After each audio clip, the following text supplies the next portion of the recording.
istriku semakin mendekat, kemudian membisikkan kepadaku, "Abang, jangan abang katakan itu lagi. Nanti Allah cabut keberkahan.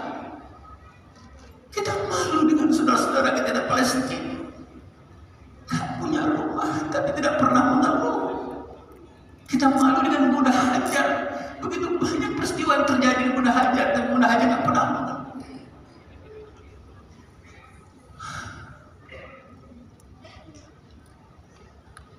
Pak, apakah pernah terjadi pertengkaran antara kalian dengan istri kalian tentang soal fasilitas rumah?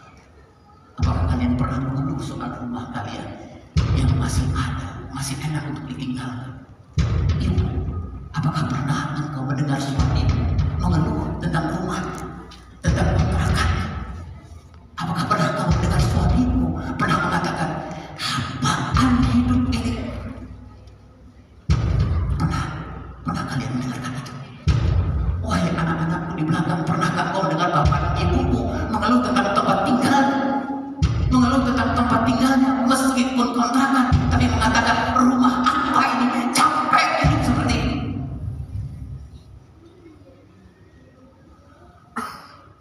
Oke Pak, aku gak mendengar jawaban itu.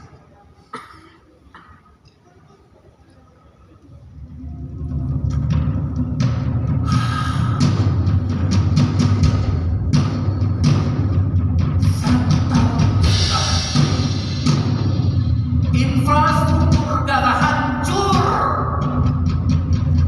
5.500, 1.016 rumah hancur dan rusak. 45.000 bom dijatuhkan di setiap jengkal tanah Gaza dan 40 juta ton bumi bertumpuk. 85 ton bahan meledak di ujung kaki anak-anak Gaza, di kepala anak-anak Gaza, di depan perut hamil seorang ibu di Gaza yang jumlahnya 6 kali lipat dari bom Hiroshima.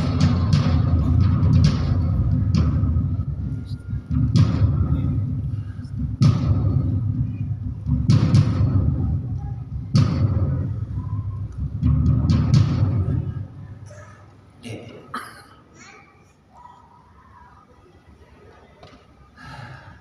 sebagai seorang suami, aku minta maaf kepada kamu sekarang. Ternyata ledakan-ledakan kehidupan yang sulit dalam kehidupan kita tidak ada apa-apanya dibanding dengan kehidupan bom yang meledak di Gaza. Ternyata serpihan-serpihan yang membuat kita sering bertengkar. Aku sering marah dengan anak-anakku, aku sering membuli anakku, aku sering berkata kasar kepada kamu. Gak ada apa-apanya dibanding dengan bom yang meledak di Gaza. Jumlahnya 6 kali lipat bom yang diledakkan di Hiroshima. Aku mendengar sekarang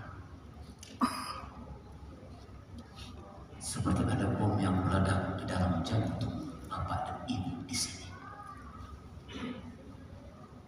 Bom yang kemudian kita simpan, kita kuatkan, dan 1 tahun ke depan kita akan ledakan di kepalanya Israel laknatullah. Allahu Akbar. Simpan bom itu dalam hati, wahai perempuan muslimah.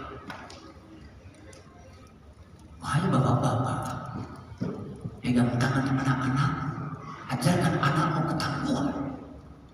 Kalau dia belum makan siang jam 12 malam, kalau dia menangis bilang, ada banyak saudaramu di Gaza yang hampir 2 hari tidak makan.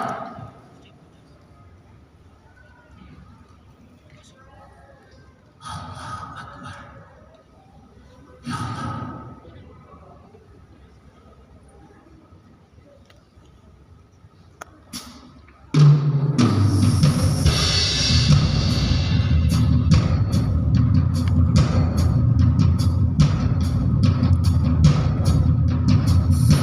Sudah aku menyaksikan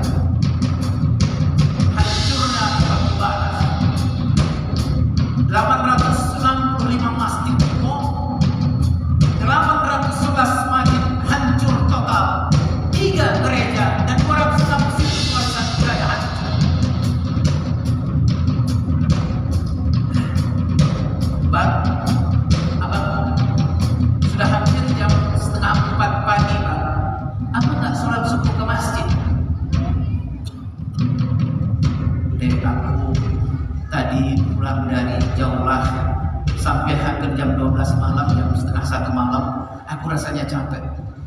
Jadi abang pulang jam setengah 2 malam karena jauhlah berdakwah, terus abang alasannya tidak suka ke masjid.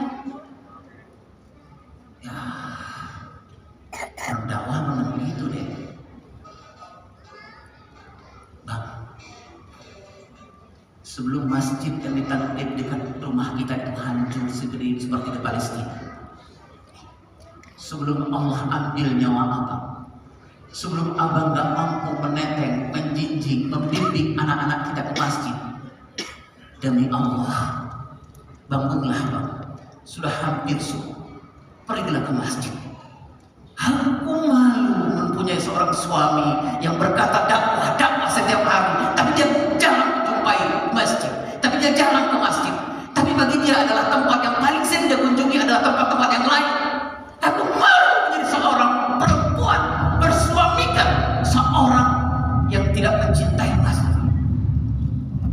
Bangun.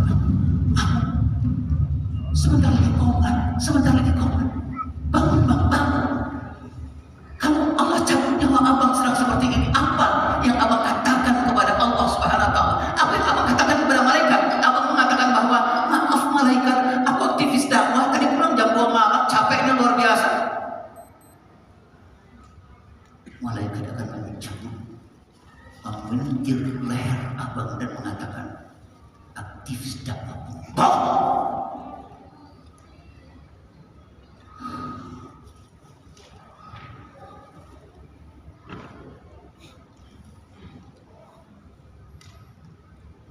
Sudah 1 tahun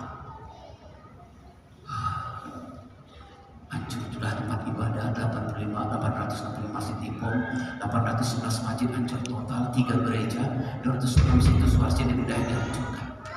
Apalagi 1 tahun sudah aku menyaksikan. Apalagi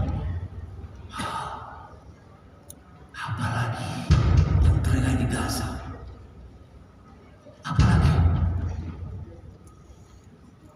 Adakah informasi baru yang terjadi di Gaza?